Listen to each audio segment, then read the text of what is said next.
بسم اللہ الرحمن الرحیم۔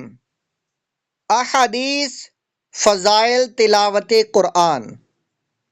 حضرت عبداللہ بن عمر رضی اللہ تعالی عنہ سے مروی ہے، انہوں نے کہا کہ رسول اللہ عز و جل وصلی اللہ تعالی علیہ وآلہ وسلم نے فرمایا ہے کہ قرآن پڑھنے والے سے جنت میں کہا جائے گا کہ تو قرآن پڑھتا جا اور اوپر چڑھتا چلا جا، اور جس طرح تو دنیا میں ٹھہر ٹھہر کر پڑھتا تھا اسی طرح ٹھہر ٹھہر کر پڑھ۔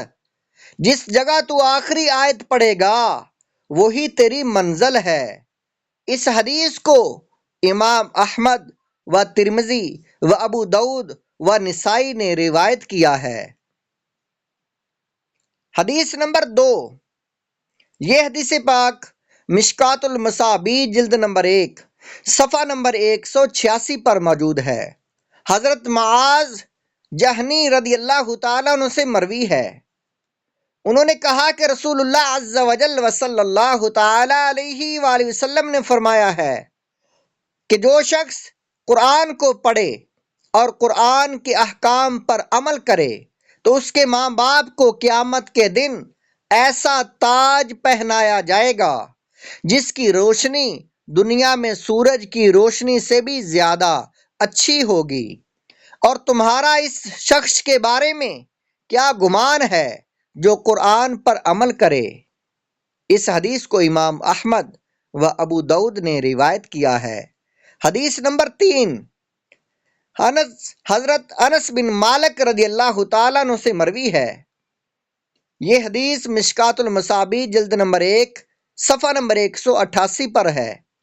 حضرت انس رضی اللہ تعالیٰ عنہ آپ نے نبی کریم صلی اللہ علیہ وسلم سے روایت کیا ہے کہ جو شخص اپنے بچھونے پر سونے کا ارادہ کرے تو اپنی داہنی کروٹ پر سوئے، پھر 100 مرتبہ قل هو اللہ احد پڑھے تو قیامت کے دن اس سے اللہ تعالیٰ فرمائے گا کہ اے میرے بندے تو اپنی داہنی طرف سے جنت میں داخل ہو جا۔ اس حدیث کو ترمذی نے روایت کیا ہے۔ حدیث نمبر 4، عن ابی ہریرہ ان النبی صلی اللہ علیہ وسلم سمع رجلا یقرأ قل هو اللہ احد فقال وجبت، قلت وما وجبت؟ فقال الجنۃ، رواہ مالک و ترمذی و نسائی۔ مشکات المصابیح جلد نمبر 1 صفحہ نمبر 188۔ حضرت ابو ہریرہ رضی اللہ تعالیٰ عنہ نے روایت کیا ہے کہ نبی کریم صلی اللہ علیہ وآلہ وسلم نے ایک مرد کو قل هو اللہ احد پڑھتے ہوئے سنا تو آپ نے فرمایا کہ واجب ہو گئی۔ تو میں نے کہا کہ کیا چیز واجب ہو گئی؟ تو آپ نے فرمایا کہ جنت واجب ہو گئی۔ اس حدیث کو امام مالک نے اور ترمذی نے اور نسائی نے روایت کیا ہے۔ حدیث نمبر 5، عن ابن مسعود رضی اللہ تعالیٰ عنہ قال قال رسول اللہ صلی اللہ علیہ وآلہ وسلم من قرأ حرفا من کتاب اللہ فلہ بہ حسنۃ والحسنۃ بعشر امثالها لا اقول الف لام میم حرف بل الف حرف ولام حرف ومیم حرف۔ یہ حدیث پاک ترمذی نے امام دارمی نے اس کو روایت کیا اور مشکات شریف میں جلد نمبر 1 صفحہ نمبر 182 پر ہے۔ حضرت ابن مسعود رضی اللہ تعالی عنہ سے روایت ہے، انہوں نے کہا کہ رسول اللہ عز و جل وصلی اللہ تعالی علیہ وآلہ وسلم نے فرمایا کہ جس نے اللہ عز و جل کی کتاب میں سے ایک حرف کو پڑھا اس کو ایک نیکی ملے گی، اور یہ ایک نیکی 10 نیکیوں کے برابر ہوگی۔ میں نہیں کہتا کہ الف لام میم ایک حرف ہے، بلکہ الف ایک حرف ہے اور لام ایک حرف ہے اور میم ایک حرف ہے۔ اس حدیث کو ترمذی و دارمی نے روایت کیا ہے۔ حدیث نمبر 6، عن علی قال قال رسول اللہ عز و جل قال قال رسول اللہ صلی اللہ تعالی علیہ وآلہ وسلم علیکم بتعلیم قرآن بتعلیم القرآن وکثرت تلاوتہ تنالون بہ الدرجات العلی وکثرت عجائبہ فی الجنہ۔ کنز العمال جلد نمبر 2 صفحہ نمبر 186۔ حضرت علی رضی اللہ تعالیٰ عنہ سے روایت ہے، انہوں نے کہا کہ رسول اللہ عز و جل وصلی اللہ تعالی علیہ وآلہ وسلم نے فرمایا کہ قرآن کی تعلیم اور بکثرت اس کی تلاوت کو اپنے لیے لازم کر لو، اس کے ذریعے تم بڑے بڑے درجات اور اس کے عجائبات کی کثرت کو جنت میں پاؤ گے۔ تشریحات و فوائد۔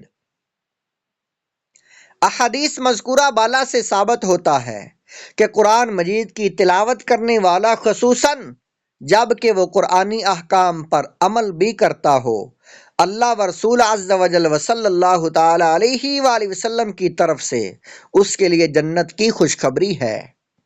حدیث نمبر 2، اس سے معلوم ہوا کہ نہ صرف قرآن پڑھنے والے ہی کے لیے جنت کی گارنٹی ہے، بلکہ اس کے ماں باپ کو بھی اللہ تعالیٰ بہشتی تاج پہنا کر ان دونوں کو بھی جنت عطا فرمائے گا۔ حدیث نمبر 3 سے معلوم ہوا کہ قرآن کی ایک سورہ قل ھو اللہ احد کو بستر پر سوتے وقت پڑھنے والے کو جنت کی بشارت مل گئی، تو ظاہر ہے جو پورا قرآن مجید اپنی زندگی میں سینکڑوں بار ختم کرے گا، اس کو جنت کے درجات میں سے کتنا بڑا درجہ ملے گا۔ اللہ اکبر، اللہ اکبر۔ قرآن مجید کی تلاوت کے آداب میں سے یہ بہت ہی اہم ہے کہ قرآن مجید کو باوضو قرآن مجید میں دیکھ کر پڑھے اور اس توجہ اور تصور کے ساتھ تلاوت کرے کہ میں خدا عز و جل کے فرمانوں کو پڑھ رہا ہوں اور گویا خداوند قدس عز و جل مجھ سے کلام فرما رہا ہے۔ دل میں اللہ تعالیٰ کی عظمت اور بزرگی کا تصور جمائے، نہایت ہی تواضع و انکساری اور عاجزی کے ساتھ ہر آیت کو پڑھے۔ واضح رہے کہ قرآن مجید کو دیکھ کر پڑھنا زبانی پڑھنے سے زیادہ افضل ہے، کیونکہ دیکھ کر پڑھنے میں آنکھوں اور زبان دونوں سے نیکی کمانا ہے۔ اس لیے کہ جس طرح قرآن کو پڑھنا عبادت ہے، اسی طرح قرآن کے حروف کو دیکھنا بھی عبادت ہے۔